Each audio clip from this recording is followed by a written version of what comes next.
What is the soul? I mean, it's a question we've been asking for forever. But what if the answer wasn't about religion or some dusty old philosophy book, but about energy? Today, we're going to dive into a really fascinating idea that looks at the soul as a non-material force that is actively shaping our reality. So let's get right into it. So really, what is this thing we call a soul? Is it just something our brain cooks up, a ghost in the machine? Well, the framework we're exploring today says, nope, it's none of those things. It suggests that the soul isn't something separate from you at all. And here it is, the first big idea, and honestly, it's a total game changer. The soul isn't some little passenger riding around in your body. According to this view, the soul is you. It's not an accessory, it's not something you have, it's the very essence of what you are. This quote just lays it all out there, doesn't it? The soul is your very self. And once you really let that sink in, the whole conversation changes. All of a sudden, trying to understand the soul isn't some abstract quest. It's about understanding who we are and what we're doing here in the universe. Okay, so let's get a solid definition on the table. The soul is seen as an individual, non-material energy. Now, those words are super important. Non-material means it's totally separate from the physical stuff, stars, planets, atoms. And individual means your soul is one of a kind. It's yours. This whole idea creates a fundamental split in how we look at reality. To really get this, you gotta understand that according to this philosophy, all of existence is made up of two fundamental types of energy. One of them you're super familiar with, and the other one, well, the other one is you. And this chart just lays it out perfectly. Over on the left, you've got the great nature. That's all the physical stuff, the planets, the oceans, your actual body. Think of it as the hardware of the cosmos. And on the right, that's the soul. It's non-material energy. But look at that last line. It's called the operator. It's the one running the show. So here's the really crucial part. The soul isn't just a passive observer hanging out in the universe. Its entire purpose is to operate, to act on the material world. That means we, our souls, we're the ones driving this thing. But that brings up a big question, right? How can something non-material actually affect something material? And this is where it gets really interesting. The source explains this whole interaction using a very specific term, quantum energy. Now, I gotta be super clear here. This isn't the same quantum physics you hear about from scientists. This is a specific term for this philosophy. So let's break down what it means in this context. Okay, so this quantum energy is the soul's life force. Think of it like this. It's like a radio wave passing right through a wall.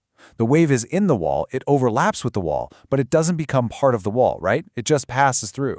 It never actually mixes. In the exact same way, your soul inhabits your body, but it always stays distinct. So this energy overlaps with the physical world, it can't be mixed or watered down, and it has its own unique quality or mass. But here's the kicker, the part that brings all this cosmic stuff right down to Earth. How does this non-material energy actually get projected out into the world? Well, the answer is our words. Our speech is the bridge. It's our soul's energy made real. Okay, so follow me here. If our words are literally projections of our soul's energy, that leads to a pretty powerful conclusion. The quality of that energy matters a lot. And this is where the theory takes a really surprising turn, from philosophy right into something that sounds a lot like environmentalism. It argues that our speech can literally pollute the world. I mean, that's a really challenging idea, right? The source argues that the physical pollution we can see and measure is just a symptom of a much deeper problem, an energetic pollution. This turbid energy, as it's called, is basically generated by all the negative words and intentions coming from us humans. Now, the good news is, nature isn't helpless. The Earth actually has its own defense mechanism. It can naturally process and purify a certain amount of this energetic gunk, about 30% of it. It's like the planet has its own built-in filter. But what happens when we start producing more pollution than the planet can handle? This brings us to what the source calls the 3 to 7 rule. When our energetic pollution goes over that 30% limit, the planet's system gets totally overwhelmed. It cleans up what it can, that's the first 30%, but the rest of it, that leftover 70%, it just sticks around. It accumulates, and it can't be purified naturally. So the takeaway here is pretty huge. From this perspective, a lot of the crises we're facing, social conflicts, environmental disasters, even weird weather, they're all symptoms of this underlying energy pollution. It's the buildup of all the negative, low-quality energy that humanity keeps putting out there. Okay, that's a heavy concept, I know. But here's the thing. The source doesn't just leave us there. If we are the source of the pollution, then it stands to reason that we are also the source of the purification. The way forward is by making a conscious choice to change how we use our energy. So how do we fix this mess? The solution is laid out in these 4 practices, and they seem so simple on paper, don't they? But man, in practice, they're tough. It's all about taking direct ownership of our energy output. Speak good words, stop complaining, stop blaming other people, and stop swearing. Each one of these is presented as a direct act of cleaning up the environment on an energetic level. So what's the bottom line here? The ultimate message is one of incredible empowerment, but also immense responsibility.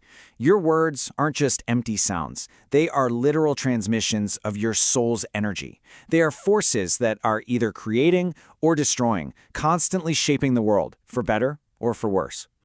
So I guess I'll just leave you with this one question, and it's a very personal one. The next time you open your mouth to speak, the next sentence you put together, is it going to be an act that helps cleanse the world, or is it going to add to the pollution? According to this way of thinking, that choice and all that power is entirely yours.